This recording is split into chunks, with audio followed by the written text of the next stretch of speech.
جب تک عورت یہ گناہ کرنا نہیں چھوڑتی اس عورت کی کوئی نماز قبول نہیں کی جاتی۔ حدیث نبوی صلی اللہ علیہ وسلم ہے کہ جو عورت بس یہ ایک گناہ کرتی ہے چاہے وہ کتنی ہی نمازیں پڑھ لے، تہجد پڑھ لے، اس کی کوئی بھی نماز قبول نہیں ہوگی۔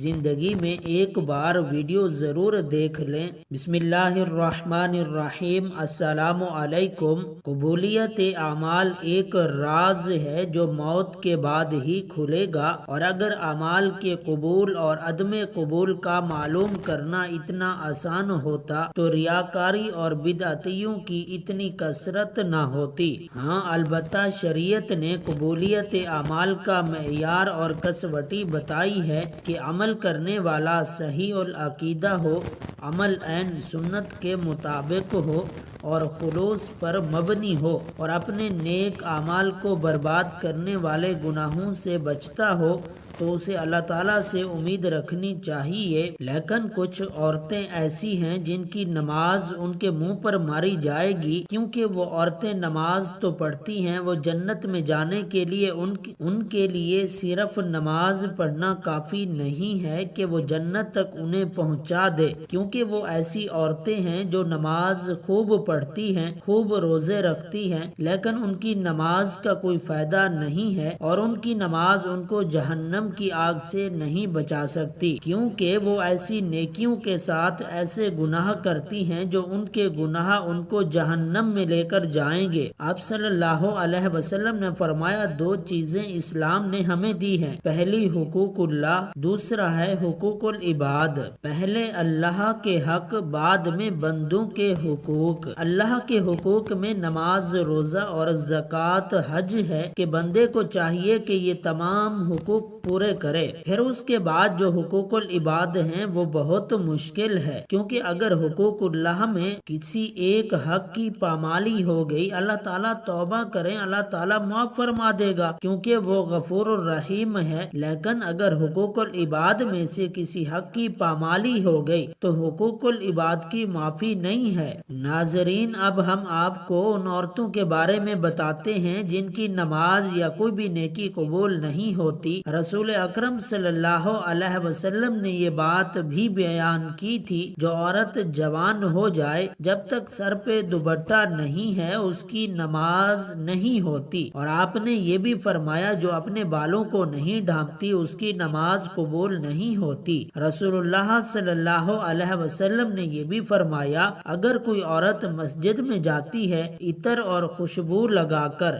جب تک وہ غسل نہیں کر لیتی اس کی بھی نماز قبول نہیں ہوتی۔ اس لیے فرمایا اے عورتوں کی جماعت، تم میں سے کوئی مسجد میں جانا چاہے تو خوشبو لگا کر نہ جائے، خامند کی نافرمانی کرنے والی۔ حدیث کے الفاظ ہیں تین ایسے لوگ ہیں ان کی نماز قبول ہونا تو دور کی بات کانوں سے بھی اوپر نہیں جاتی۔ ایسا غلام جو مالک کی اجازت کے بغیر دوڑ گیا، اگر وہ جا کر تہجد بھی پڑھے گا تو بھی اس کی کوئی نماز، تہجد یا عبادت قبول نہ ہوگی۔ ایسی عورت جو اپنے خامند کو ناراض کر کے رات گزارتی ہے اس کی بھی نماز قبول نہیں کی جاتی، اور ایسا انسان جو لوگوں کو نماز تو پڑھاتا ہے لیکن لوگ اس کی امامت پر خوش نہیں ہیں، پسند نہیں کرتے، شرط یہ ہے کہ کوئی شرعی سبب ہو، ویسے مزاج کی بات نہ ہو۔ ایسا انسان اگر کسی شرعی سبب کی وجہ سے لوگ اسے پسند نہیں کرتے تو ایسے انسان کی نماز بھی قبول نہیں ہوتی۔ حضرت ابو ہریرہ رضی اللہ تعالیٰ عنہ سے روایت ہے کہ آپ صلی اللہ علیہ وسلم نے فرمایا تین لوگوں کی نہ نماز قبول ہوتی ہے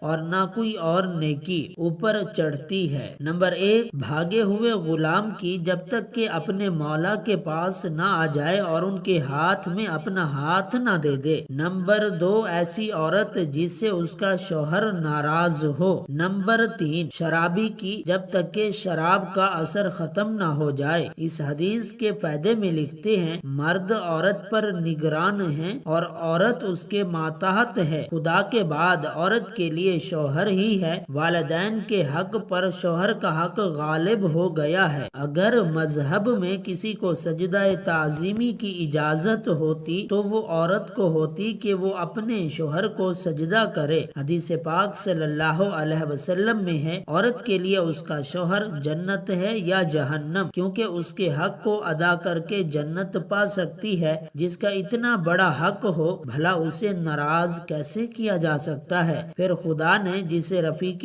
حیات بنایا ہے، زندگی بھر کا ساتھی اور معاون بنایا ہو، دنیا میں جس کے بغیر گزارا نہیں، اسے کیسے ناراض رکھا جا سکتا ہے؟ اس لیے اگر شوہر ناراض ہو جائے تو اسے راضی کرنے کی کوشش کرنی چاہیے، کیونکہ اس کے بغیر دنیا اور آخرت میں نقصان ہے۔ حضرت عائشہ کی روایت ہے کہ نبی کریم نے فرمایا بالغہ عورت کی نماز سر ڈھانپنے کے بغیر قبول نہیں ہوتی۔ اس حدیث میں نماز کے دوران سر ڈھانپنے کا حکم ہے، چنانچہ اگر عورت دوران نماز سر نہ ڈھانپے تو اس کی نماز نہیں ہوتی۔ عورت کو نماز میں ہاتھ، پاؤں اور چہرے کے علاوہ باقی سارا بدن ڈھکنا ضروری ہے، ایسے باریک کپڑوں میں جن سے بدن جھلکے نماز نہیں ہوتی۔ جو کپڑے ایسے باریک ہوں کہ ان کے اندر سے بدن نظر آئے، ان سے نماز قبول نہیں ہوتی۔ نماز کے لیے دوپٹہ موٹا استعمال کرنا چاہیے۔ چہرہ، دونوں ہاتھ گھٹنوں تک اور دونوں پاؤں ٹخنوں تک، ان تین اعضاء کے علاوہ نماز میں پورا بدن ڈھکنا عورت کے لیے نماز کے صحیح ہونے کی شرط ہے، اس کے بغیر نماز نہیں ہوگی۔ خواتین کا یہ کہنا ہے کہ جب بندوں سے پردہ نہیں تو خدا سے کیسا پردہ؟ بالکل غلط ہے۔ اللہ تعالیٰ سے تو کپڑے پہننے کے باوجود آدمی چھپ نہیں سکتا، تو کیا پورے کپڑے اتار کر نماز پڑھنے کی اجازت دے دی جائے گی؟ پھر بندوں سے پردہ نہ کرنا ایک مستقل گناہ ہے۔ جو عورت اس گناہ میں مبتلا ہو اس کے لیے یہ کیسے جائز ہوگا کہ وہ نماز میں بھی ستر نہ ڈھانکے؟ الغرض عورتوں کا یہ شبہ شیطان نے ان کی نماز غارت کرنے کے لیے ایجاد کیا ہے۔ نماز کے دوران سر کھل جائے اور 3 بار سبحان اللہ کہنے کی مقدار تک کھلا رہے تو نماز ٹوٹ جائے گی، اور اگر سر کھلتے ہی فوراً ڈھک لیا تو نماز ہو جائے گی۔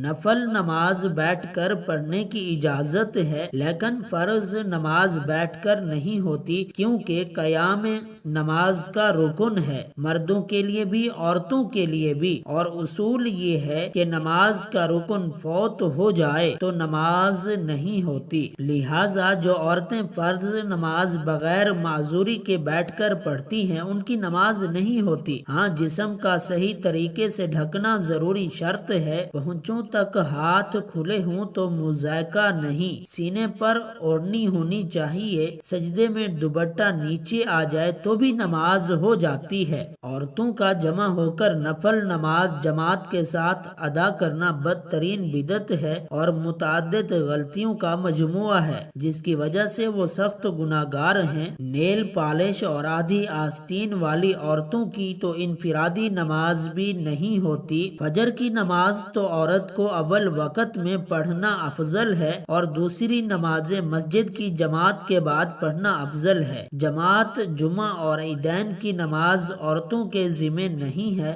حضرت صلی اللہ علیہ وسلم کا بابرکت زمانہ کیونکہ شر و فساد سے خالی تھا، ادھر عورتوں کو حضرت صلی اللہ علیہ وسلم سے احکام سیکھنے کی ضرورت تھی، اس لیے عورتوں کو مساجد میں حاضری کی اجازت تھی، اور اس میں یہ بھی قیود تھے کہ باپردہ جائے، میلی کچیلی جائے، زینت نہ لگائے۔ اس کے باوجود عورتوں کو ترغیب دی جاتی تھی کہ وہ اپنے گھروں میں نماز پڑھے۔ چنانچہ حضرت عبداللہ بن عمر سے روایت ہے کہ حضور نے فرمایا اپنی عورتوں کو مسجدوں سے نہ روکو اور ان کے گھر ان کے لیے زیادہ بہتر ہیں۔ حضرت عبداللہ بن مسعود سے روایت ہے کہ رسول اللہ نے فرمایا عورت کا اپنے کمرے میں نماز پڑھنا اپنے گھر کے 4 دیواری میں نماز پڑھنے سے بہتر ہے، اور اس کے پچھلے کمرے میں نماز پڑھنا اگلے کمرے میں نماز پڑھنے سے بہتر ہے۔ مسند احمد میں حضرت ام حمید سعدیہ معاویہ سے روایت ہے کہ انہوں نے عرض کیا یا رسول اللہ میں آپ کے ساتھ نماز پڑھنا پسند کرتی ہوں۔ آپ نے فرمایا مجھے معلوم ہے کہ تم کو میرے ساتھ نماز پڑھنا محبوب ہے، مگر تمہارا اپنے گھر کے کمرے میں نماز پڑھنا گھر کے صحن میں نماز پڑھنے سے بہتر ہے، اور گھر کے صحن میں نماز پڑھنا گھر کے احاطے میں نماز پڑھنے سے بہتر ہے، اور احاطے میں نماز پڑھنا اپنے محلے کی مسجد میں نماز پڑھنے سے بہتر ہے، اور اپنے محلے کی مسجد میں نماز پڑھنا میری مسجد میں میرے ساتھ نماز پڑھنے سے بہتر ہے۔ راوی کہتے ہیں کہ حضرت ام حمید نے یہ ارشاد سن کر اپنے گھر کے لوگوں کو حکم دیا کہ گھر کے سب سے دور اور تاریک ترین کونے میں ان کے لیے نماز کی جگہ بنا دی جائے۔ چنانچہ ان کی ہدایات کے مطابق جگہ بنا دی گئی، وہ اسی جگہ نماز پڑھا کرتی تھی یہاں تک کہ اللہ تعالیٰ سے جا ملی۔ تو آپ صلی اللہ علیہ وسلم کے دور سعادت کی بات تھی، لیکن بعد میں جب عورتوں نے ان قیود میں کوتاہی شروع کر دی جن کے ساتھ ان کو مساجد میں جانے کی اجازت دی گئی، تو فقہائے امت نے ان کے جانے کو مکروہ قرار دیا۔ ام المومنین حضرت عائشہ کا ارشاد ہے عورتوں نے جو نئی روش اختراع کر لی ہے، اگر رسول اللہ اس کو دیکھ لیتے تو عورتوں کو مسجد سے روک دیتے جس طرح بنی اسرائیل کی عورتوں کو روک دیا گیا تھا۔ ام المومنین کا یہ ارشاد ان کے زمانے کی عورتوں کے بارے میں ہے۔ اسی سے اندازہ کیا جا سکتا ہے کہ ہمارے زمانے کی عورتوں کا کیا حال ہوگا۔ خلاصہ یہ کہ شریعت نہیں بدلی، حضرت صلی اللہ علیہ وسلم کے بعد کسی کو شریعت بدلنے کا اختیار نہیں، لیکن جن قیود و شرائط کو ملحوظ رکھتے ہوئے حضور نے عورتوں کو مساجد میں جانے کی اجازت دی تھی، جب قیود و شرائط کو ملحوظ خاطر نہیں رکھا جا رہا تو اجازت بھی باقی نہ رہے گی۔ اسی بنا پر فقہائے امت نے جو در حقیقت حکمت امت ہیں عورتوں کی مساجد میں حاضری کو مکروہ قرار دیا۔ گویا یہ چیز اپنی اصل کے اعتبار سے جائز ہے مگر کسی عارضے کی وجہ سے ممنوع ہو گئی ہے، اور اس کی مثال ایسی ہے کہ وبا کے زمانے میں کوئی طبیب امرود کھانے سے منع کر دے، اب اس کا یہ معنی نہیں ہے کہ اس نے شریعت کے حلال و حرام کو تبدیل کر دیا، بلکہ یہ مطلب ہے کہ ایک چیز جو حلال ہے وہ ایک خاص موسم اور ماحول کے لحاظ سے مضر صحت ہے، اسی لیے اسے منع کیا جاتا ہے۔ اللہ پاک ہمیں دین کی سمجھ نصیب فرمائے اور ہمارا خاتمہ ایمان پر فرمائے۔ اللہ پاک ہمیں نیک عمل کرنے کی توفیق عطا فرمائے۔ اللہ پاک میری اور آپ کی بخشش فرمائے، آمین ثم آمین۔ ناظرین، کمنٹ باکس میں ایک بار صلی اللہ علیہ وسلم ضرور ٹائپ کریں۔ والسلام۔